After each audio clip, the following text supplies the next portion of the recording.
afternoon, everyone. Live from Silicon Valley, California. This is Success Sadhana. My name is JM, and I welcome you all to a program today where we'll discuss unlock your power, design your mind, shape your future, and live on your terms. With the speaker today, Vaish, a veteran Bhakti yogi, author, and former monk. Welcome back, Vaish. Glad to have you on another episode of Success Sadhana. Thank you for such a warm welcome, JM. I'm glad to be here. Good to see you, Charles. And Radhakripa, driving to the next destination. Jeanette, thanks for coming. C. Solano. Denise is here. And I'm very excited about today because I'm talking to myself.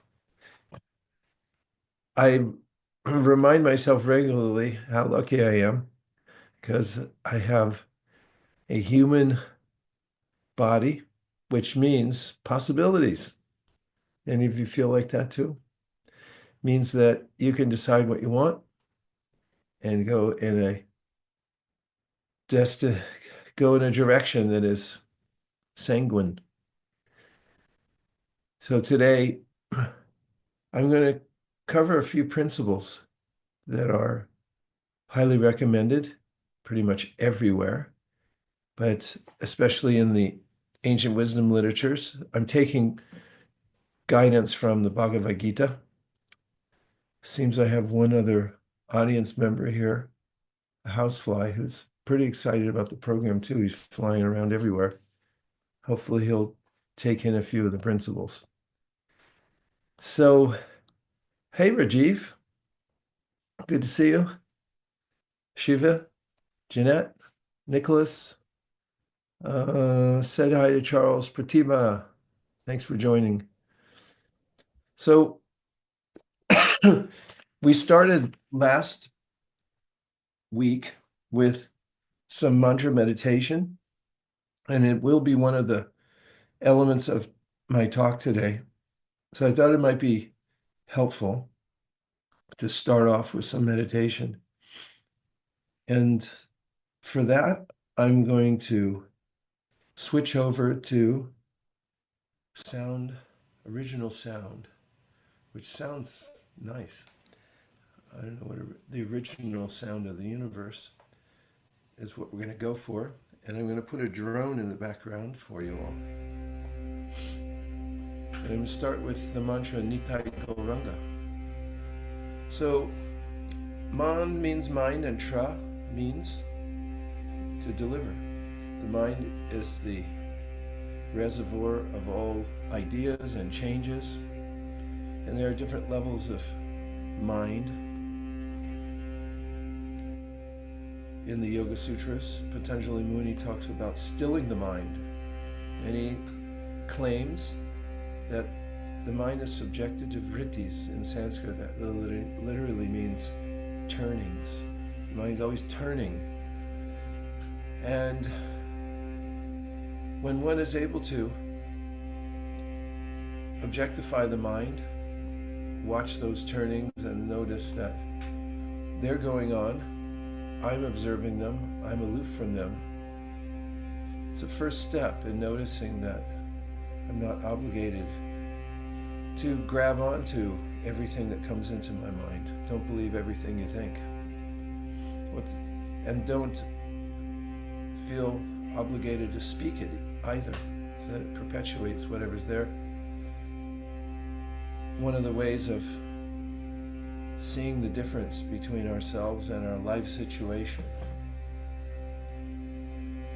is to take a moment to observe one's inner workings. And so with this beautiful drone in the key of C, I'm going to repeat the mantra Nitai Gauranga. It refers to two avatars who appeared to bring the teachings of yoga, especially bhakti yoga, in the present age, which is so full of options, quarrels, disagreements. And by repeating the mantra Nitai Gauranga, it opens the heart chakra. One's able to feel gratitude in the moment. So if you like to try this, sit up a little straighter than you were a second ago. Try closing your eyes. And behind muted mics, you can follow along as I chant this mantra to the drone. Nitai Gauranga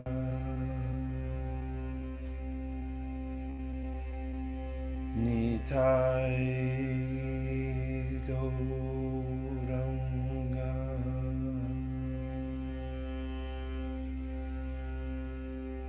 Nitai Gauranga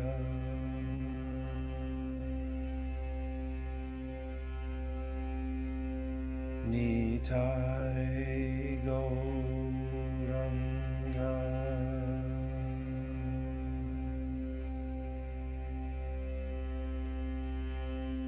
Nitai Gauranga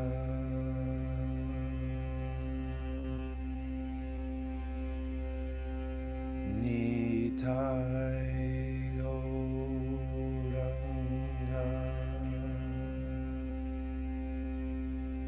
Now just take a moment to notice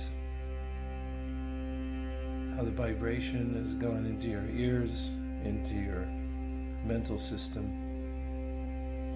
And also see if you can notice any churnings in the mind and be the witness of them. Notice that you're separate from them.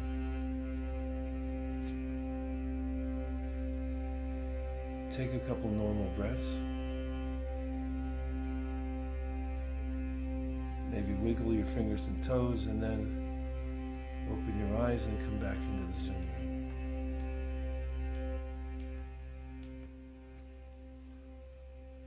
And welcome back. So in today's presentation, I've promised the ways and means of unlocking your power. We're more powerful than we think. We have natural power that comes from our own consciousness. In fact, as we mentioned last week, we're creators. If you heard the directive, where attention goes, energy flows, well, if you've been around me, you've heard it, because I say it all the time. There's something very powerful about our glance, even. If you look at something or someone, that object begins to rearrange itself. In fact, that's a scientific principle that you can never look at a pristine environment because as soon as you start observing it, it changes. And our interaction with the world is consequential. Our interaction with others is consequential, and their interaction with us is consequential. Everything's consequential. Consequential. By the way we move in this world, we're creating consequences, sometimes called karma. Whatever you do rebounds to you. So unlocking our power, not misusing it or wasting it, is one of the topics of Bhakti Yoga. How to use the lifetime that you have now as a human being, which is noted in the wisdom literatures as a vehicle. In fact, it says it's a boat. Human body is called Nri in Sanskrit. Nri Deham means the human body. Sulabham Sudulabham means it's very rare to get. You can't put in for it, you just get it, like winning the lottery, because even if you put in for it, it doesn't mean you're going to get it. And then this ancient verse from wisdom literature, Srimad Bhagavatam, says that the body is a suitable boat to cross over all of the troubles of this world. And you need some wind It's a sailboat. And you also need instruction. For instance, a sea captain. And then you can achieve that which is practically inconceivable to the human mind and don't accept the status quo. We can rise above our perceived limitations. So let's get started. What's the subtitle in the first slide? That is the introductory slide. Schematic even has music that goes with it. What does that say?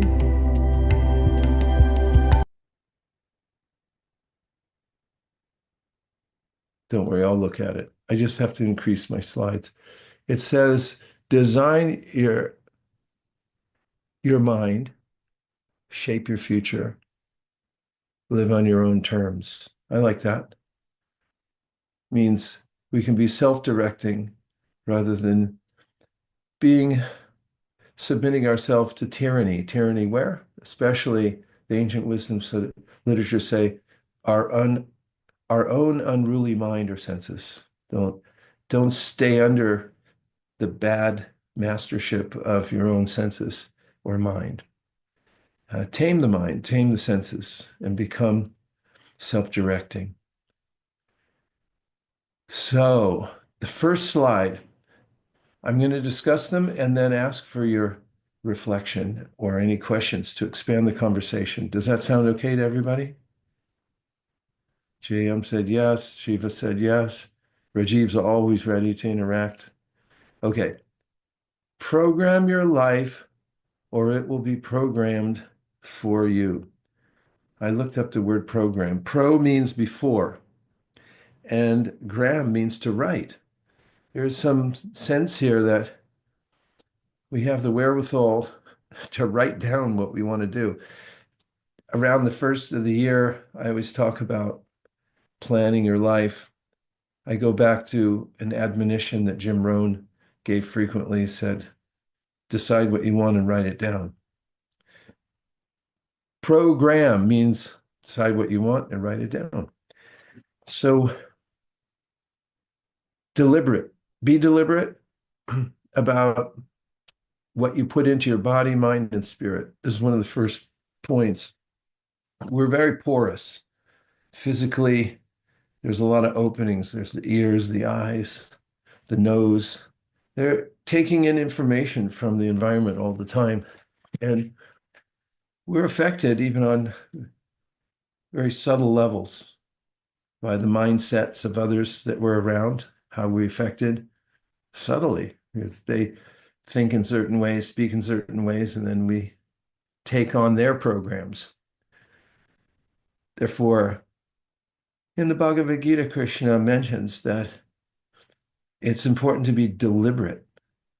And this word, deliberate, has the word Libra in it. If you have ever seen the astrological signs, the Libra is the scales. And the scales that you see sometimes in rural marketplaces, they have a weight on one side and you put some vegetable on the other side and you weigh it out. And so to deliberate means to think carefully about what's most important in your life and decide what it is, write it down. And when you deliberate, you can become deliberate. And that's something Krishna talks about in the Bhagavad Gita, where he says, Vyavasayatmika buddhir eki hakunanandana, bahushaka hinantascha buddhayo vyavasayinam, Sanskrit. He says, when you deliberate and you're very deliberate about what your purpose is in life and what direction you're going, then your mind is one-pointed. Ek means one. On the other side, if you don't decide what you want, of course, we know the lyric from Alice in Wonderland, that if you don't know where you're going, any road will take you there. It really doesn't matter which road you take because you haven't decided where you want to go.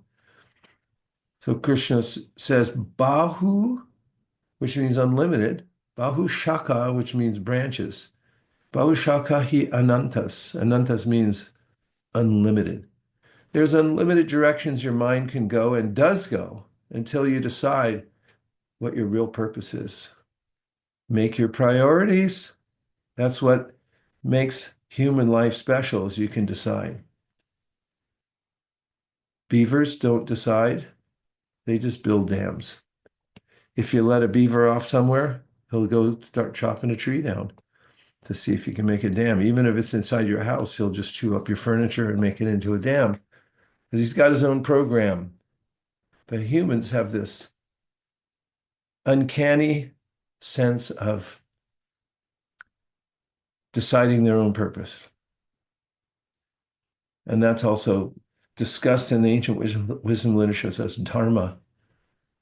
We can decide what's most suitable for us, what will sustain us. Dharma comes from a root word in Sanskrit, which means to sustain, what actually sustains us.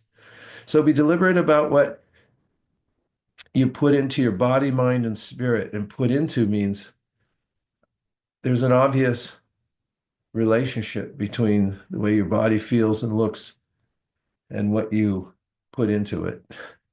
That we know. Everybody knows that. And then how about your mind? It doesn't matter, right? You can put any old thing in your mind and it doesn't make any difference. What do you think? Agree or disagree?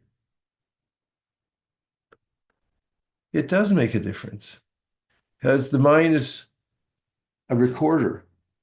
And in the Bhagavad Gita, Krishna talks about the ways in which when we expose our minds, the various influences, the mind develops programs, ways of thinking. In fact, he mentions what's called purva samskar. Purva means previous, and samskar means impressions. We're even born with those from our previous lives. Our subtle body, which is called the mind, is like a cloud. It records everything. It's in there, and it influences us. In fact, the mind, Krishna says in the Gita, has powers over us until we learn how to control it. And he mentions the riding of a horse. If you're able to tame a horse, you can have a wonderful relationship with the horse. But if the horse is wild, you'll just be thrown off. And the mind can throw us off. So be careful what you put into your mind. And also, beyond the mind, this is a concept that is sometimes overlooked. There's, we say here, spirit, but I like the word consciousness better. Consciousness is different than even the mind, according to the Bhagavad Gita. There's this hierarchy that Krishna describes in the Bhagavad Gita, where he says that, first of all, there's the senses. Above the senses is the mind, which is the clearinghouse for all the information that is gathered through the senses. And above the mind is the intellect. It has the intellect. It has a quality called vivek, which means to discriminate what to do, what not to do. But above even the intellect, called buddhi, is the atma, which is the conscious being that animates the intellect, the mind, and the senses. As soon as that particle of consciousness leaves the present body, you'll notice that the body becomes lifeless. How does it become lifeless? When the consciousness leaves the body. So that's what we say here is the spirit. Spirit is more subtle than the mind, more subtle than the intelligence. And therefore, when we're able to imbibe, word that really literally means to drink, we're able to take in spiritual vibration. There are sources of those. We did it in the beginning with the mantra. Spiritual sound vibration purifies the consciousness. That's who we are.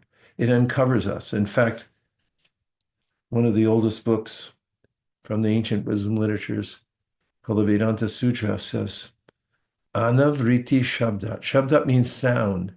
So by sound, you'll become purified. You'll purify your consciousness. You'll unburden yourself. Sound is so powerful. So what do you put in to your body? Well, hopefully you eat that which is good for you. Then the mind, if you're able to study, for instance, Bhagavad Gita, there's a way in which your mind becomes determined to go in a direction that is helpful. Mind we're combining with intelligence, and you develop vivek, discrimination. If you've ever been in a situation where you had to decide between one thing and another, and you chose the right thing, first of all, you had the sense of discrimination to choose the right thing, and then after you chose it, you realized that you had done the right thing. And the opposite could happen too. You might have choices and you choose the wrong thing, and then lament that I wish that I had had a stronger sense of discretion. That requires deliberation. Think about what you're doing before you do it. That's program. Have your own program. Pro means before, and gram means to write. So write down what you want for your life. Otherwise, as I claim here in this slide, in parentheses, somebody else will decide your program for you and say, okay, you don't have a proper program, so you take our program. And years ago, there was a famous musician called named George Harrison, and he wrote a song that I heard a couple of times. It has some humorous parts to it, but he went on and on in the song, which I think was the name of the record album it came from, called Brainwashed. And he lists an endless number of ways in which we become programmed or brainwashed by our environment, by other people's ideas. And the wisdom literature say you're a very powerful entity. You have discrimination, but you have to develop it. And then you can decide on a program for yourself. So that's the first slide. And let's see if we can stimulate some conversation. Means anything that you heard from the monologue, me riffing off the slide here, that struck you in any way that you found helpful, you can reflect it back. Or if you have a question, say, you said this, Vaiśeṣika, so why don't you explain yourself at this time? We'll give you the opportunity. Oh, Yeah, look, good. it's Charles. Okay, JM, go ahead, Charles. Yeah, Vaiśeṣika Prabhu, Hey, welcome, for you. welcome back. It's so great Thank you very to much. be in this session. I wouldn't want to be anywhere else. But yeah, I loved how you broke down the word program. Makes a lot of sense. I was wondering if you could, um, maybe expand a little bit. After we've sort of written down what we want our lives to look like, written down our goals, what are kind of the next steps to actually manifest those things? And I'm also wondering beyond that, how does the universe, it's kind of a big question, but how does the universe, the world, nature kind of work and conspire to help those things actually manifest? So I guess what is our role, and then how does the universe kind of play into that as well in terms of helping things manifest? You're so intuitive, Charles, as usual. Those are the next slides coming up. And just to give a brief answer, because I'm going to go into it in a little more detail after the first slide, and you don't have to show these, Jim, I'll just say them and then we can look at them later, is the first one I talk about is designing the soundtrack for your life. Next one is committing to making incremental improvements. I call those voluntary life improvements. As you can either do it voluntarily or or things will be forced upon you, habits will be forced upon you. The next one is going to be about cultivating habit patterns that take you towards your goal. And then the last one is about taking responsibility for refining your desires because, and this answers the last part of your question, and I'll go into it in detail. The world responds to our desires, and it does so perfectly. This is the claim of the Sri Upanishad that says the world is perfectly responding to us. So getting in tune with that idea is extremely important because that's what the meaning of responsibility is. Take responsibility for whatever you have now and for whatever kind of habits you have now, take responsibility, and then you can improve. Fantastic questions, and right in line with what I was about to say. And now I'm going to be even more eager to go into detail. Okay, JM, there's more. Yeah. Thanks. We have Raji. Please go ahead. I just wanted to say that as much as we think we know, when you say something like we are very porous, it's a very it jolts you into realizing that yes, indeed we are, and especially these days, given how much we are sinking in the social media world. Thanks, Raji. Yeah, I thought that one day I was looking at my arm and I was noticing that it's full of holes. And then I realized my whole body is just like a huge sponge. And everywhere I go, I'm drinking in whatever's happening. So I better be careful. Thanks, Raji. Great to have you here. Really nice I have point. a comment. JM, you're the moderator. So, yeah, sure. I think Shiva will come. Rajeshwari, Manu, and then Shiva. Okay.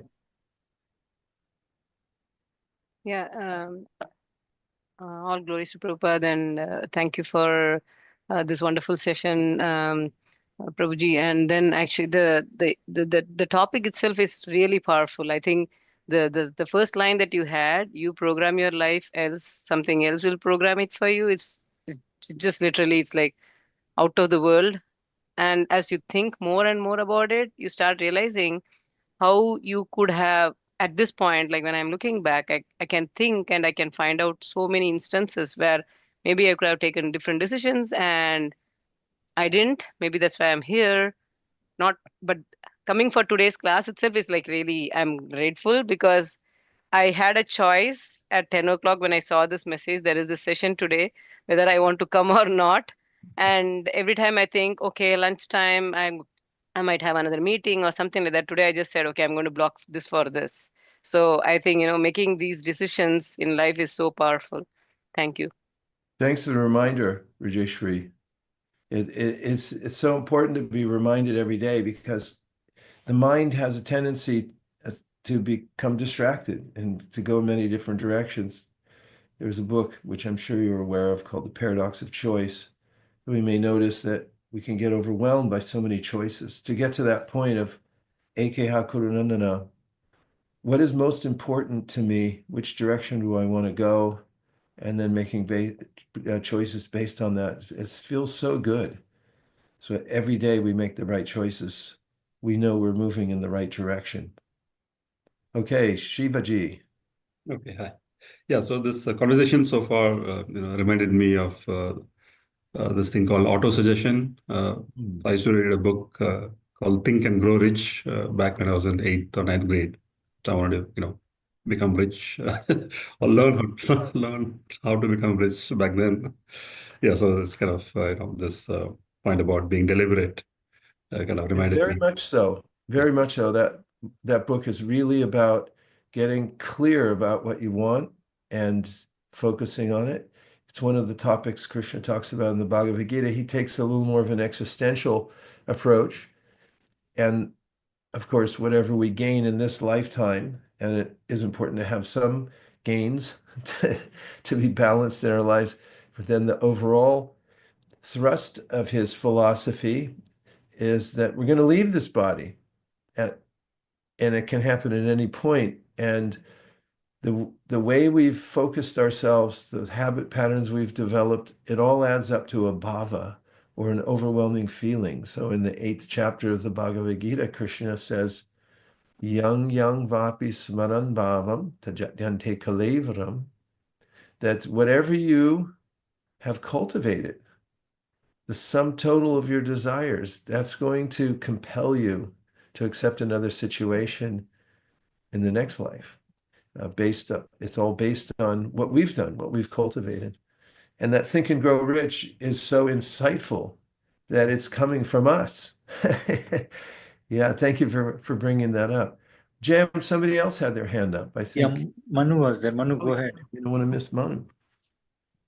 I also resonate with what Rajeshwari was saying, that such an amazing first slide. And I was just reflecting because this week we had a developer conference and it was all about robots merging with AI.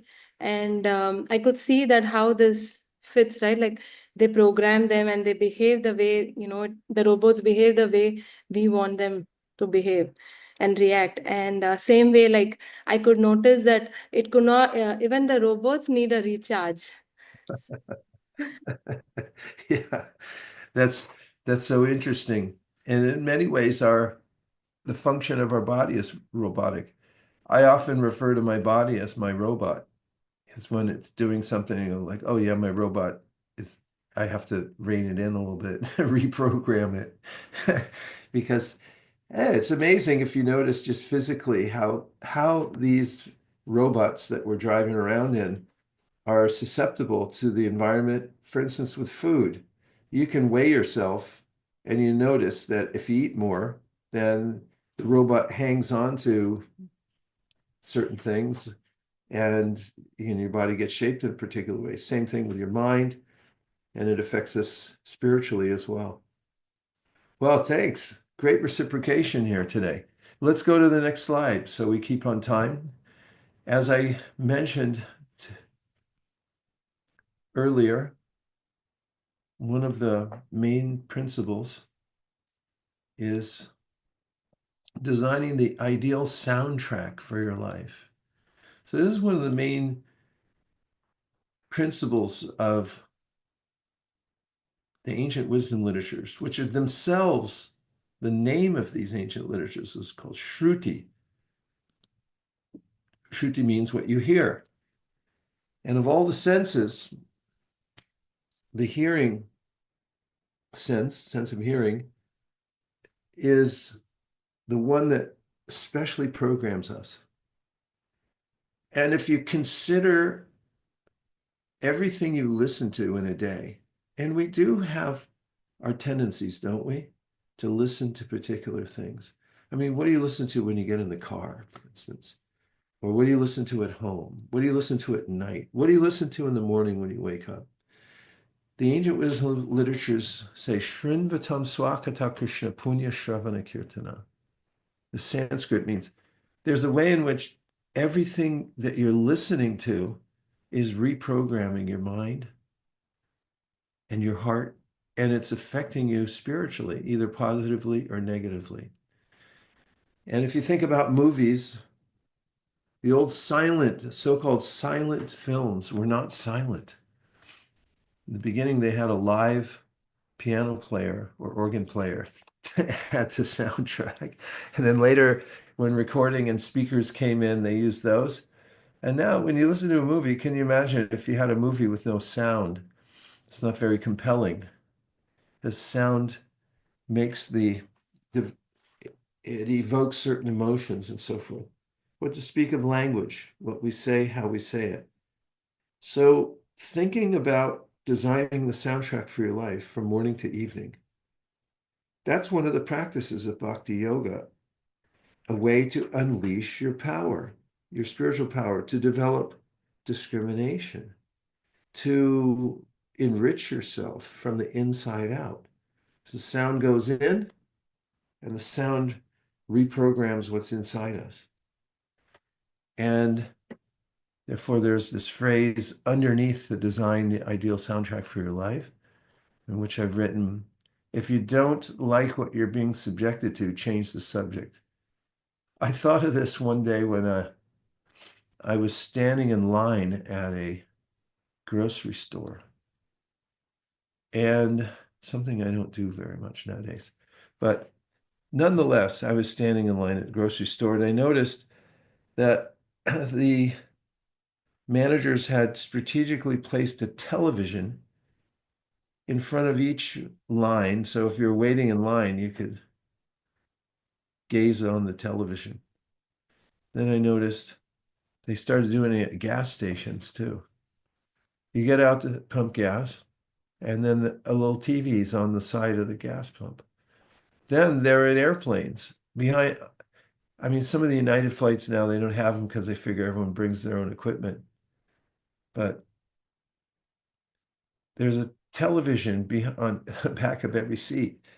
And I noticed one day that I was looking at it and I couldn't hear what it was saying, but there were captions, closed captions. And it was really bothering me what person was saying. I mean, that's not hard to do nowadays. People seem to be very bothered in many ways. Just tune into anything on social media or on television and you think, ah. And I thought to myself, well, why are you listening to it then? Or in other words, I'm talking to myself, why are you subjecting yourself to this? And so I came up with this phrase, if you don't like what you're being subjected to, change the subject. And that's something that you can engineer in your life. Be an engineer of the soundtrack of your life. As soon as you do that, like Shiva, that's one of the things in that book about Think and Grow Rich. It means, decide we won't read it to yourself over and over again. And so I'm just saying the kind of things that you listen to, maybe think they're innocuous, or you may not think about it at all. You might just think, well, it's the only thing within reach, or I'm used to doing this. But consider, what if you had a better soundtrack? Morning, afternoon, evening. What would it do to your consciousness? Well, the ancient wisdom literature say it'll transform you from the inside out, just the sound you hear. And can you do that? Well, especially nowadays, the technologies that we have, you can choose your own playlist. And so what are you going to put in it? Think about it. What is the level of the consciousness of those who are singing the song? Why are they singing it? What are they saying? Does it matter? Yes, it matters. That's what goes in. JM, shall we take a few reflections on soundtrack? Linda's already got her hand up before JM could even get back. Okay. Linda, please go ahead. Hi, I've been away from you guys for about a year, so I'm so happy to be here. Thank you to my beautiful friend Manu, who shared the link with me. Looking at this part of the reflection, about a year ago, I was working nonstop, taking care of my mom, and literally never taking a break. And I was like on autopilot, and I kept thinking, why am I so unhappy? And then I became ill, and I was forced out of that environment. And to all of a sudden have silence allowed me to actually think about the soundtrack of my life. What am I doing? Why was I pushing myself like that? Why can't I say no? Why can't I stop? So I think for me, it's almost like sometimes you need to be pushed out of the noise to actually hear what's really meant for you. And it did help me. I actually made the difficult decision of resigning from my high stress job because I couldn't do both with my health issues. And although I'm not employed right now, I'm still feeling so good that I got pushed into that so that I could look and reflect on my life. That's a very encouraging point, Linda. Thank you very much, and welcome back. Thank you. Thank you, Manu. Feeling better also. And thank you, Manu, too. Yes, much better. Oh, good. Another a point about when we have some sense of what's best for us, even if we can't do it right away, sometimes circumstances change. And then rather than feeling hopeless when those what we might call a reversal of fortune takes place, or as Louis Pasteur said, great discoveries come only under the prepared mind. So if we're preparing, even if we're not in an ideal circumstance, then sometimes when, as you mentioned, Linda, we're pushed out of a situation, we just can't take it anymore, or somebody else pushes us, we know where to go. That's the other aspect of program. Know which program you want to take. And it's not always that you can take it right away, because the currents of this world are very strong, and we may be carried along. Like, there are various kinds of addictions, multiple addictions we can be involved with.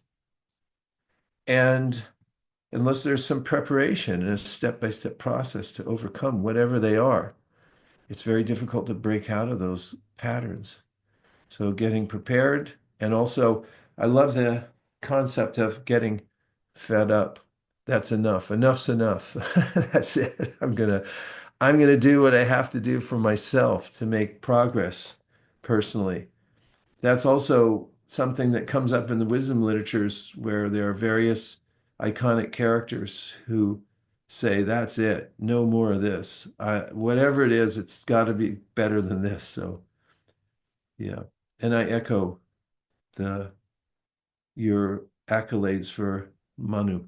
Thank you, Manu, for always being there for all of us. Sorry, didn't mean to embarrass you.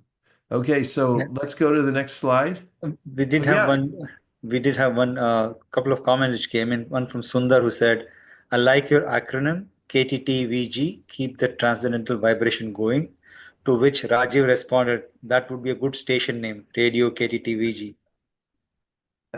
That's the station that Rajiv tuned into, obviously. Thank you very much, both of you. Okay, here we go. Unleashing your power, unlocking your power as a conscious being. Next one is to commit to making incremental improvements. Commitment is so lovely. That's something else we can do as humans. We can decide to do something. And I say incremental because anything can be achieved step by step. When we look at the whole, it seems insurmountable. That is, reaching the goal. It seems that there are insurmountable odds. We're already programmed in a certain way. How are we ever going to get there? Give an example. I just met my music teacher. I had been away. He'd been in a different place, and we just had a session the other day. He gave me a more difficult piece I was working on. And I always notice that the mind has this initial reluctance. It's like, how are you going to do this? It's impossible. But with a little improvement every day, it's amazing. Just the piece he gave me, with a little improvement every day, I suddenly felt, well, what's the problem? What I didn't know on Monday, I can know on Thursday with a little improvement, or I should say incremental improvement. And then there's the concept of voluntary life improvements, voluntary life improvements, the VLIs. These mean that you have to search your own heart and say, do I want to be subjected to what I'm being subjected to now? Or am I going to voluntarily, heroically make a stand in this world and make an incremental improvement in one area or another in my life? And you can make a list of these things. So the thing is, reason they're voluntary is because most of what we do is done involuntarily. I mean, we didn't necessarily ask to be born in this world, but we just end up here. We don't ask to die, but that's forced upon us also. I mean, take these two bookends, and we can see that we're pretty much helpless in this world in many, many ways, but not always. We have our independent will. And part of that free will means to decide what's good for me and then make a list. That's your VLIs. Make a list of VLIs, voluntary life improvements you're going to make. And then take an incremental approach to it. And immediately you'll start to feel worthwhile, that your life is worthwhile. Oftentimes, I find myself, and I hear it from many others, feeling guilty, I'm not doing enough, or why can't I do what I want to do, and so forth. Well, this is one of the ways to break free. And the rest of the slide says, make preemptive choices based on sound knowledge and guidance. So I'm a big fan of that. They're experts in everything. There are people who are standouts in many different fields, and I try to connect with them. There's a family that my wife and I have been friends with and visiting for over 25 years. On a regular basis, we watched their son grow up, and he was homeschooled. And I always admired, or I could even say was jealous. He, as a child, had the best of teachers in everything, music, writing, because they could just choose. Okay, who's the best at this? Who's the best at that? And then their son could associate with that person.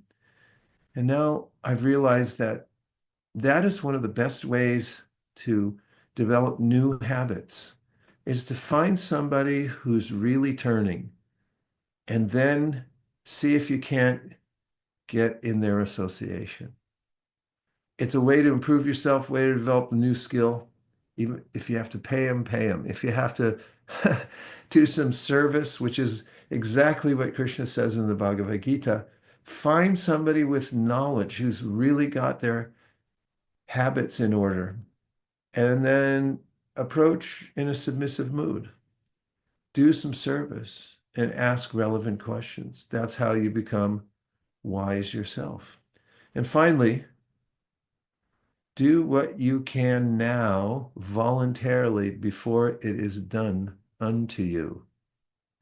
So, for instance, let's just say you wanted to give a charity. And then you decided not to give in charity for one reason or another. And then your house got burgled, and the $50 that you had been thinking about giving, but then you held back and you didn't give it, it gets stolen. How do you feel now? JM, put us back in the Zoom room, would you? I'm going to tell you a joke. So there were two guys walking down the street in the city. I'm not going to say which city because I don't want to make anyone feel bad. And a robber jumped out from behind a recycle bin and held a gun and said, listen, both of you, give me all your money. And one of them said, okay, no problem. I'll give you all my money. But one thing first, he pulled out his wallet and he took the money from his wallet and he handed it to his friend. He said, Steve, here's the $50 I owe you.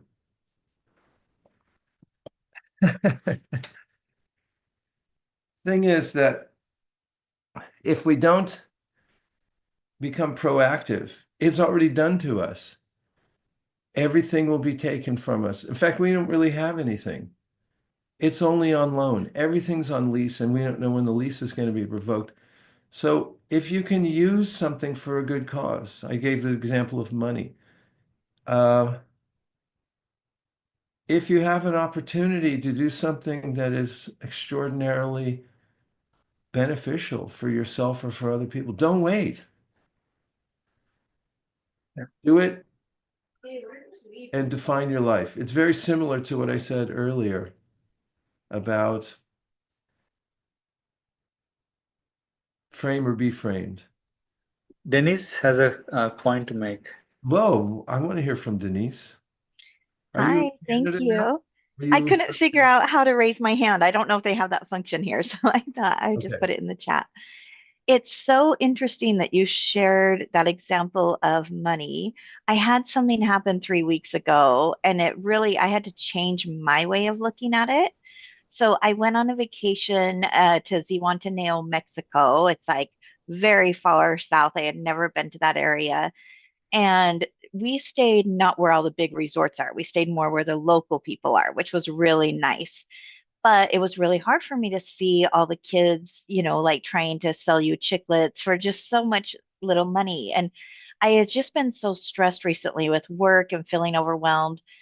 My last day there, I decided to go take $500 US dollars out of my bank account, but I got it in pesos. And to them, that's so much money. And I went around and I handed it out to families or little children who were asking for things. And then I found a pet shelter. I saw a bunch of stray cats. So I went and I donated to that as well. And then I lost my wallet that had my last $100 in it. And I was so upset. And I lost my debit card in there. And I just kept being so mad I lost it. But then I started thinking, wherever I lost it, whoever found it, I had planned on donating that money when I saw somebody that needed it. And so I had to rethink likely who found it needed that money because most of the locals in that area really are in need.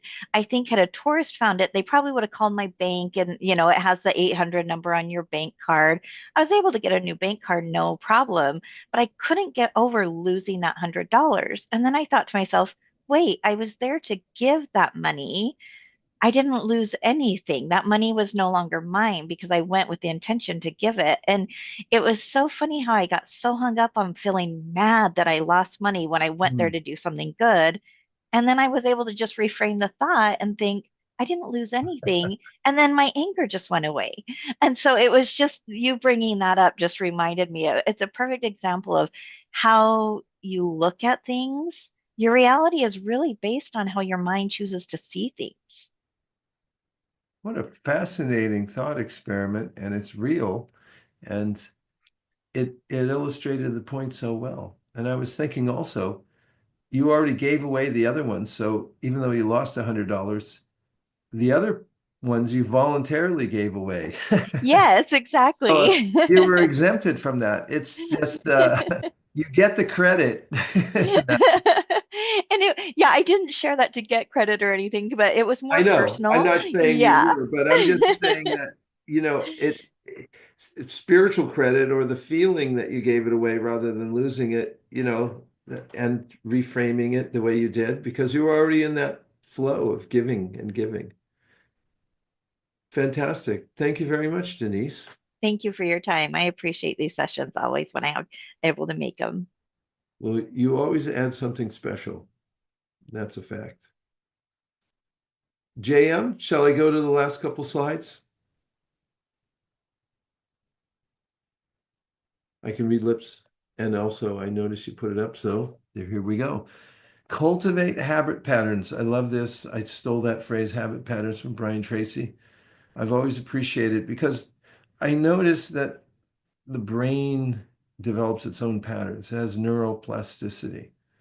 And if you read something, if you listen to something, the brain just starts to develop a new neural pathway to accommodate it.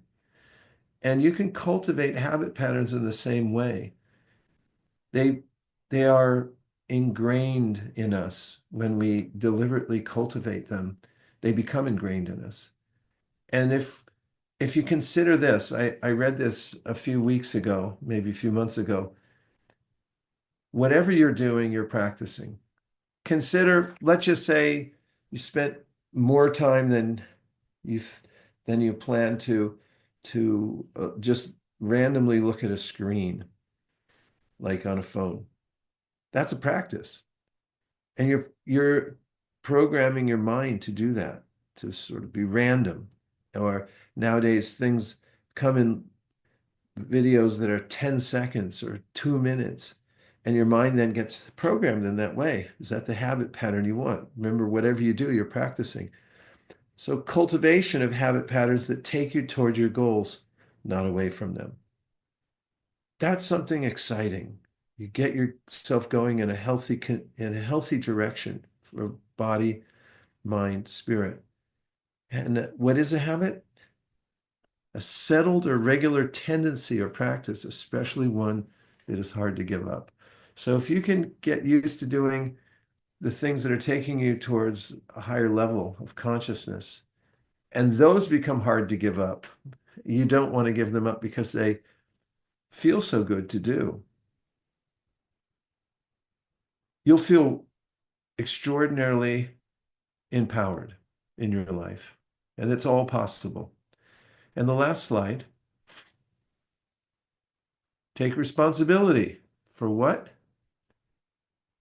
For refining your desires. We can't stop desiring, says Krishna in the Bhagavad Gita, because it's the nature of consciousness to be creative and to desire various ingredients to interact with from this world, the thought world, the physical world. That's what consciousness means. We're not dead stones.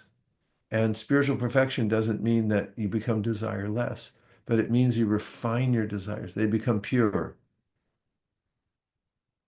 And then the world responds to our desires. So the entire universe is accommodating, according to the Bhagavad Gita. Whatever we want, it accommodates us. Therefore, it's incumbent upon us, if we're wise, to refine our desires, because the world responds to our desires. And finally, if you do not like what you are getting, change your desires. Now that sounds simplistic, and it is a little bit, because there are actions and reactions, says Krishna in the Bhagavad Gita, that take place in our lives based on what we've done before. And sorting one thing out from another is not just onerous, it's impossible. Nonetheless, if one is aware of the principle and accepts it, that the world is accommodating our desires, we'll be vigilant to refine our desires. Make sure you're desiring the right thing. In fact, you might have heard this lyric from a song, watch out, you might get what you're after. You desire something, do you really want it? Can you maintain that? Is it good for you? Is that what you really want? One choice like that, where you make the wrong choice, you can literally encumber yourself, your family, your finances, everything for an entire lifetime or more. So responsibility is important. If you drive down the wrong side of Highway 101 here, that's irresponsible. You should know the traffic laws. And we should similarly know the laws of the universe. That's what Bhagavad Gita says. Educate yourself. Okay, we have 1 minute for any last comment. Yeah. JM's got an announcement to make, I can tell. See, Solano put on chat that videos are 15 seconds long. They've measured that's the current average attention span. That's pretty long, actually. Attention span. Thank you for that statistic. It's very helpful. And that's something to be aware of. A.K. Hakurunandana is one of the teachings I mentioned from the Bhagavad Gita earlier. Can you be one-pointed, or are you harassed by your mind pulling you in every direction? It doesn't feel good. So yoga means to come back to what's most important in life. And we're so lucky. We have a human form. We can do this at any time. There's one last point here from Linda. May I read it? And then Yeah, we'll please. close. I found that just taking the first step makes a habit. I was isolated due to my health, but one day I took a walk just to the end of my cul-de-sac. And each day I was able to walk further. I did not think I would have the strength to walk, but when my own mind told me I could do it, even if it was a short walk, I felt so much better. Wow. Practical and so encouraging. Thank you very much, Linda. Thank you very much, everybody. It reminds me of the gratitude I see from the yogis high in the Himalayas. They come out of their caves, and from time to time, when they see one another, their colleagues who are also interested in self-realization, they become so enthusiastic and grateful that they have a colleague that's interested in the same thing. They raise their hands above their head and they say this phrase, Haribol, which is meant to encourage and said, keep the transcendental vibration going, KTTVG. Shall we try it? Hey, Nirali's here. Let's do it. Haribol! Haribol! Thanks, everybody. Haribol! Great to see you. Keep the transcendental vibration going, and we'll see you soon. Thank you, JM.